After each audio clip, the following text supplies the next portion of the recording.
Assalamualaikum warahmatullahi wabarakatuh. Alhamdulillahi ala ni'matil Islam wa kafa biha ni'matun wassalatu wassalamu ala nabiyyil Islam nabiyyir rahma wa ala alihi tahirin wa sahabatihi ajma'in amma ba'du. Para pemirsa, ketika kejahatan-kejahatan orang kafir Quraisy terhadap Rasulullah SAW dan kaum muslimin semakin bertambah, mengakibatkan medan dakwah semakin sempit, tidak ada lagi tempat di mana kemudian pertolongan yang bisa diharapkan Rasulullah SAW dari kabilah Arab.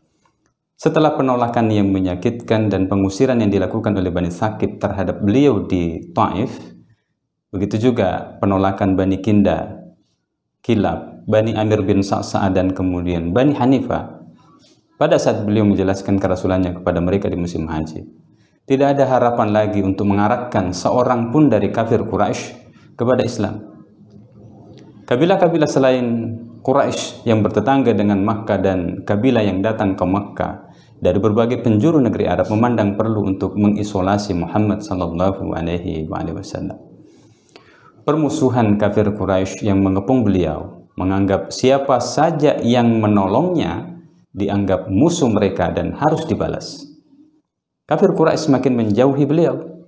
Sementara itu beliau melihat bahwa risalah Tuhannya hanya beredar seputar pengikutnya sampai dengan saat itu. Hari-hari terus berlalu, keberadaan Rasul di tengah kaumnya semakin terkucil. Dendam kafir Quraisy terhadap beliau juga semakin dalam dan masyarakat juga semakin menjauh. Meskipun demikian, keyakinan beliau Nabi SAW dan para sahabatnya semakin kuat terhadap pertolongan Allah dan kemenangannya atas seluruh agama-agama yang ada. Beliau tanpa kenal lelah terus mengajak manusia di setiap kesempatan.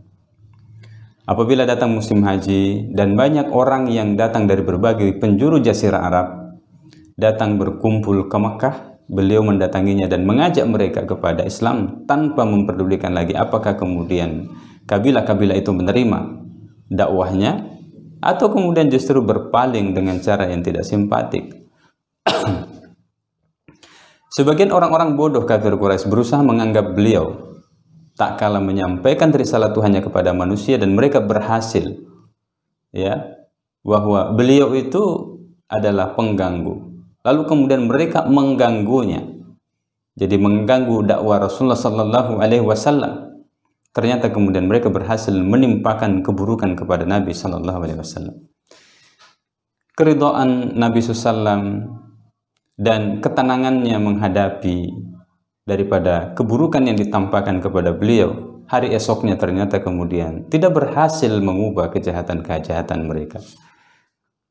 Sesungguhnya Allah mengutus beliau dengan membawa Islam dan beliau tidak pernah ragu-ragu terhadap pertolongan dan bantuannya serta kemenangan untuk agamanya.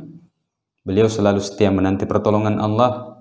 Pada saat itu beliau berada dalam kesulitan akibat terhalangi dakwah, menerima berbagai kesulitan dan kesempatan hidup dari orang-orang kafir Quraisy.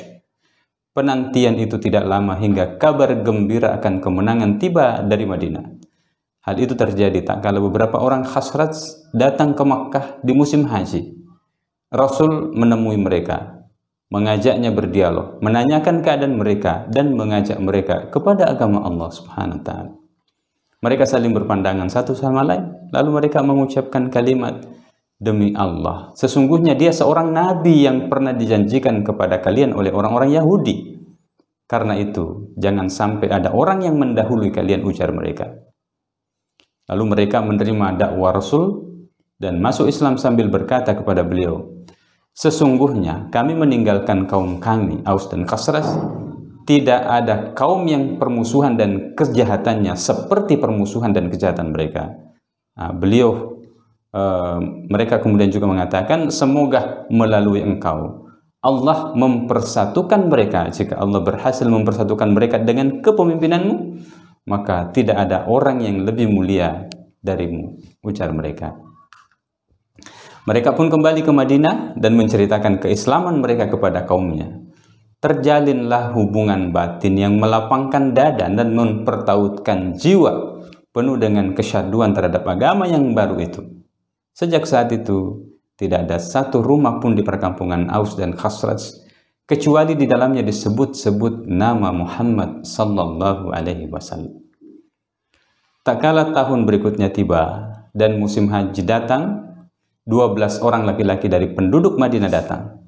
Mereka dan Nabi SAW bertemu di Aqabah. Lalu mereka membaiat beliau dalam peristiwa baiat Aqabah yang pertama. Mereka membaiat beliau bahwa seorang di antara mereka tidak akan menyekutukan Allah dengan sesuatu apapun, tidak mencuri, tidak berzina, tidak membunuh anak-anak mereka, tidak akan mendatangkan bukti-bukti yang direkayasa di antara kedua tangan dan kedua kakinya, dan kemudian mereka tidak akan melakukan maksiat dalam hal yang ma'ruf. Jika dia memenuhinya, maka baginya surga, dan jika mengingkarinya sedikit saja dari hal tersebut, maka urusannya dikembalikan kepada Allah. Bila Allah menghendaki, maka dia akan mengazabnya, dan jika dia menghendakinya, maka dia akan mengampuninya.